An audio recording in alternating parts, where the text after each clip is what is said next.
नमस्कार दोस्तों, जय हिंद। स्वागत है आप सभी का एक बार फिर से आपके अपने यूट्यूब चैनल सॉफ्ट स्टडी में। मैं हूं सौरभ और एक बार फिर से आपके साथ हूं एक और नई वीडियो को लेकर। तो दोस्तों, आज की इस वीडियो में डिस्कस करेंगे हिंदी शिक्षा शास्त्र के कुछ मोस्ट इंपॉर्टेंट क्वेश्चन जो आधारित हैं आपके एमपीटेट वर्ग 3 में, जो अभी तक एग्जाम हो चुके हैं, जो क्वेश्चन पूछे गए हैं आपकी प्रीवियस शिफ्टों में, उन पर आधारित क्वेश्चन होंगे। तो मोस्ट इंपॉर्टेंट क्वेश्चन इस वीडियो में डिस्कस किए जाएंगे। तो वीडियो को शुरू से लेकर एंड तक पूरा देखिएगा। वीडियो पसंद आती है तो ज़्यादा से ज़्यादा लाइक करें, शेयर करें। चैनल पर नए हैं, अभी तक सब्सक्राइब नहीं किया है तो सब्सक्राइब करके नोटिफिकेशन बेल को प्रेस करना ना भूलें, ताकि यहाँ पर अपलोड की गई नेक्स्ट वीडियो की नोटिफिकेशन आपको सबसे पहले मिल जाए। और इसके अलावा चैनल पर और भी बहुत सारी वीडियोज़ ऑलरेडी अपलोडेड हैं, तो आप उन्हें भी देख सकते हैं चैनल को विजिट करके।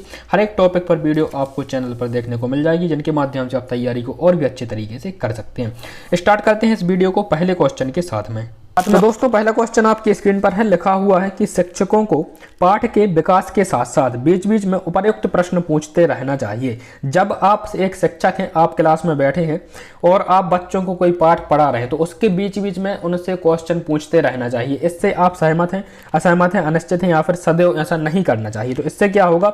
ऑप्शन नंबर ए करेक्ट होगा, सहमत। ठीक है, जब बच्चे कोई पाठ पढ़ रहे हैं तो उनसे बीच बीच में क्वेश्चन यदि आप पूछेंगे तो उससे क्या होगा? उससे आपको ये पता चलेगा कि आपके द्वारा पढ़ाया गया बच्चों ने कितना अधिग्रहित किया है, उनसे कितना सीखा है। ठीक है, तो इस प्रकार से आपको प्रश्न पूछते रहना चाहिए कक्षा में। ऑप्शन ए इसका करेक्ट हो जाएगा, सहमत। ठीक है, बढ़ते हैं नेक्स्ट क्वेश्चन की तरफ। अगला है, भाषा में रूढ़िगत शिक्षण विधि में, भाषा की जो रूढ़िगत शिक्षण विधि है, इसमें कौन सा ऑप्शन यहाँ पर सही होना चाहिए? शिक्षण की भूमिका प्रमुख और छात्रों की भूमिका गौण होती है। छात्रों की विचाराभिव्यक्ति की स्वतंत्रता नहीं मिल पाती है। छात्र पाठ में समभागिता के अभाव के कारण निष्क्रिय अधिक हो जाते हैं। तो जो शिक्षा की रूढ़िगत शिक्षण विधि है, देखिए जो रूढ़िगत विधियां होती हैं या फिर रूढ़िगत कोई भी विषय वस्तु कह सकते हैं, तो इसमें कोई ना कोई आलोचना पाई जाती है। ठीक है, इसमें कोई ना कोई कमी पाई जाती है। तो यहाँ पर क्या होगा? ये सभी कमियां एक प्रकार से पाई जाती हैं शिक्षा की भाषा की रूढ़िगत शिक्षण विधि में। ठीक है, भाषा की रूढ़िगत शिक्षण विधि में ये सभी कमियां यहाँ पर देखने को मिलती हैं। ऑप्शन डी इसका करेक्ट हो जाएगा, उपर्युक्त सभी। ठीक है, बढ़ते हैं नेक्स्ट प्रश्न की ओर। अगला है, गद्य की रूढ़िगत पाठन विधि का दोष क्या है? गद्य की रूढ़िगत पाठन विधि का दोष क्या है? तो ऑप्शन ए है, छात्र की वाचन संबंधी अशुद्धियों को ठीक नहीं कराया जाता है। छात्र गद्यांश का अर्थ नहीं समझ पाते हैं। वाक्य प्रयोग, मुहावरे, पर्यायवाची शब्दों का अर्थ स्पष्ट नहीं कराया जाता है। तो गद्य की रूढ़िगत पाठन विधि के भी ये सभी दोष हो जाते हैं। इसका भी ऑप्शन नंबर डी इसका करेक्ट हो जाएगा। ठीक है, बढ़ते हैं अगले प्रश्न की ओर। मॉन्टेसरी पद्धति का आधारभूत सिद्धांत क्या है? मॉन्टेसरी शिक्षण पद्धति का आधारभूत सिद्धांत क्या है, ये आपको बताना है। बालक की स्वतंत्रता, व्यक्तिगत विकास की शिक्षा पर बल, खेल द्वारा शिक्षण पर बल। तो मॉन्टेसरी पद्धति में ये सभी विशेषताएं पाई जाती हैं। ठीक है, बालक को पूर्ण स्वतंत्रता दी जाती है। ठीक है, व्यक्तिगत विकास की शिक्षा पर बल दिया जाता है, खेल द्वारा शिक्षण पर भी यहाँ पर बल दिया जाता है। इसका भी ऑप्शन डी जो है ये करेक्ट हो जाएगा, ये सभी। ठीक है, नेक्स्ट क्वेश्चन है, मॉन्टेसरी पद्धति की सबसे महत्वपूर्ण विशेषता है। मॉन्टेसरी पद्धति की सबसे महत्वपूर्ण विशेषता है निर्देशन में व्यक्तिगता का स्थान। निर्देशन में व्यक्तिगता का स्थान, यह मॉन्टेसरी पद्धति की सबसे महत्वपूर्ण विशेषता है। यह कथन किसका है? ये आपको बताना है, यह कथन किसका है? तो यह कथन दोस्तों किसका है? रस्क का है। ऑप्शन नंबर ए करेक्ट हो जाएगा, रस्क। यहाँ पर दोस्तों जितने भी क्वेश्चन कवर किए जाते हैं उनमें से कितने क्वेश्चन आपके सही हुए हैं, ये आपको नीचे वीडियो के अंत में कमेंट बॉक्स में जरूर बताना है। ठीक है, बढ़ते हैं नेक्स्ट क्वेश्चन की तरफ। अगला है, डाल्टन पद्धति का प्रयोग सर्वप्रथम किसने किया? डाल्टन पद्धति का प्रयोग सर्वप्रथम किसने किया है, ये आपको बताना है।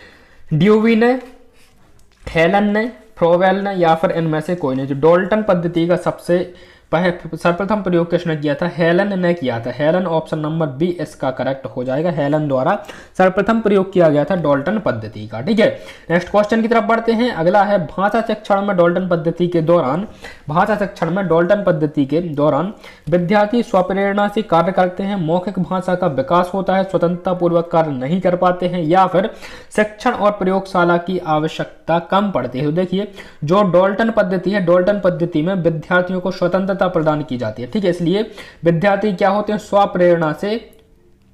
स्वप्रेरणा से कार्य करते हैं। ठीक है, ऑप्शन नंबर ए करेक्ट हो जाएगा, स्वप्रेरणा से कार्य करते हैं। नेक्स्ट क्वेश्चन है प्रोजेक्ट पद्धति को व्यवहारिक रूप प्रदान किया। प्रोजेक्ट पद्धति को व्यवहारिक रूप प्रदान किसने किया? तो प्रोजेक्ट पद्धति को जिन्होंने व्यवहारिक रूप प्रदान किया ये है Kilpatrick. Option number C correct हो जाएगा। किलपैट्रिक ने प्रोजेक्ट पद्धति को व्यवहारिक रूप प्रदान किया है। बढ़ते हैं नेक्स्ट प्रश्न की तरफ। अगला है प्रोजेक्ट पद्धति किस नियम पर आधारित है? प्रोजेक्ट पद्धति किस नियम पर आधारित होती है? ऑप्शन ए है तत्परता के नियम पर, प्रभाव के नियम पर, अभ्यास के नियम पर, और ऑप्शन डी है इनमें से सभी।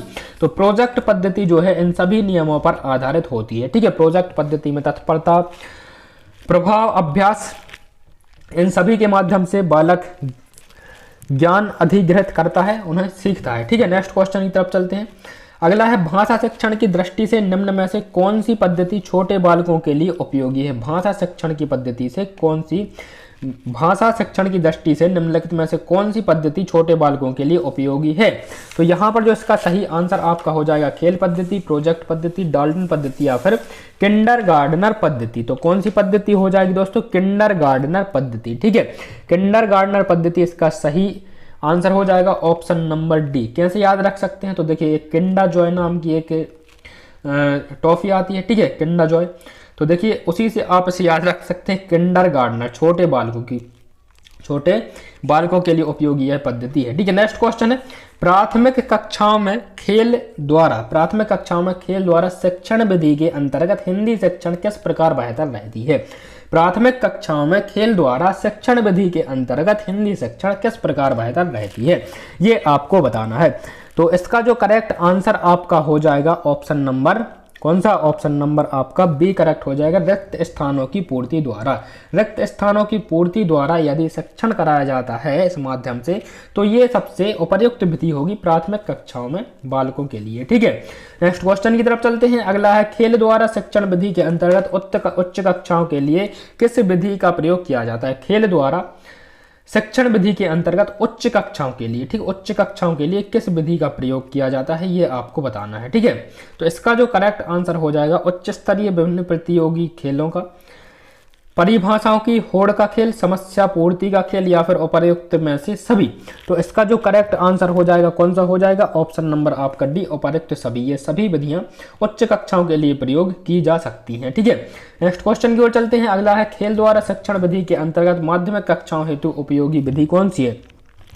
अब यहाँ पर आपको बतानी है माध्यमिक कक्षाओं हेतु उपयोगी विधि तीनों के लिए। यहाँ पर देखिए सबसे पहले हमने यहाँ पर देखा प्राथमिक कक्षाओं के लिए, ठीक है, फिर यहाँ पर देखा उच्च कक्षाओं के लिए, और अब यहाँ पर कौन सी माध्यमिक कक्षाओं के लिए कौन सी विधि यहाँ पर होगी? तो माध्यमिक कक्षाओं के लिए वाद विवाद प्रतियोगिता के माध्यम से यदि अधिगम कराया जाता है तो ये एक सर्वश्रेष्ठ कह सकते हैं कि खेल द्वारा शिक्षण विधि के अंतर्गत आने वाली यह एक प्रमुख विधि हो जाएगी वाद विवाद प्रतियोगिता। ठीक है, बढ़ते हैं नेक्स्ट क्वेश्चन की ओर। अगला है किस शिक्षण विधि में कल्पना शक्ति का विकास करने वाले मनोरंजक खेलों को स्थान दिया जाता है? किस शिक्षण विधि में कल्पना शक्ति का विकास करने वाले मनोरंजक खेलों को स्थान दिया जाता है? ठीक है, तो इसका जो सही आंसर हो जाएगा कौन सी? बालोघन विधि। ऑप्शन नंबर सी करेक्ट हो जाएगा, बालोघन विधि। ठीक है, बालोघन विधि के द्वारा मनोरंजक खेलों में स्थान दिया जाता है शिक्षण पद्धति का। ठीक है, नेक्स्ट क्वेश्चन है भाषा शिक्षण की प्रायः किन नवीन पद्धतियों द्वारा बातों पर विशेष बल दिया जाता है? भाषा शिक्षण की किस नवीन पद्धतियों द्वारा बातों पर बल दिया जाता है? तो किस पद्धति द्वारा दिया जाता है? बालकों की स्वतंत्रता, क्रियाशीलता, बालक की रुचि और इनमें से सभी। तो ऑप्शन नंबर डी करेक्ट हो जाएगा, इनमें से सभी। ठीक है, नेक्स्ट क्वेश्चन है भाषा के अंग कौन कौन से हैं? भाषा के अंग कौन कौन से हैं? ठीक है, तो वाचन, पठन, लेखन और ऑप्शन डी उपरोक्त सभी। तो ये तीनों जो है भाषा के अंग हैं। ठीक है, वाचन भी, पठन भी और लेखन भी। ठीक है, ऑप्शन डी इसका सही हो जाएगा। नेक्स्ट क्वेश्चन है भाषा शिक्षण में डाल्टन पद्धति का दोष क्या है? भाषा शिक्षण में डाल्टन पद्धति का दोष क्या है? तो भाषा शिक्षण में डाल्टन पद्धति का जो दोष है देख लेते हैं ऑप्शन को। बालकों का मौखिक भाषा का विकास नहीं हो पाता है, शिक्षक बालकों पर व्यक्तिगत रूप से ध्यान नहीं दे पाता है, विद्यार्थी स्वमूल्यांकन नहीं करते हैं, या फिर बालकों में हीन भावना उत्पन्न हो जाती है। तो डाल्टन पद्धति का जो दोष है बालकों का मौखिक भाषा विकास नहीं हो पाता है। ठीक है, डाल्टन पद्धति में बालकों का मौखिक भाषा विकास नहीं हो पाता है, ये आपको याद रखना है। नेक्स्ट क्वेश्चन है, भाषा शिक्षण की दृष्टि से निम्न में से कौन सी पद्धति छोटी कक्षाओं की अपेक्षा बड़ी कक्षाओं के लिए अधिक उपयोगी होती है। भाषा शिक्षण की दृष्टि से कौन सी पद्धति छोटी कक्षाओं की अपेक्षा बड़ी कक्षाओं में अधिक उपयोगी होती है। तो कौन सी पद्धति यहाँ पर होगी, प्रोजेक्ट पद्धति। प्रोजेक्ट पद्धति का उपयोग माध्यमिक एवं उच्च माध्यमिक कक्षाओं के लिए उपयुक्त होता है। ठीक है, ऑप्शन ए इसका करेक्ट हो जाता है। नेक्स्ट क्वेश्चन है, निम्न में से कौन सी शब्दार्थ विधि का विकसित रूप है। निम्नलिखित में से कौन सी शब्दार्थ विधि का विकसित रूप है। तुलना विधि, गीत विधि, व्याख्या विधि या फिर व्यास विधि। तो शब्दार्थ विधि का निम्नलिखित में से शब्दार्थ विधि का विकसित रूप कौन सा है।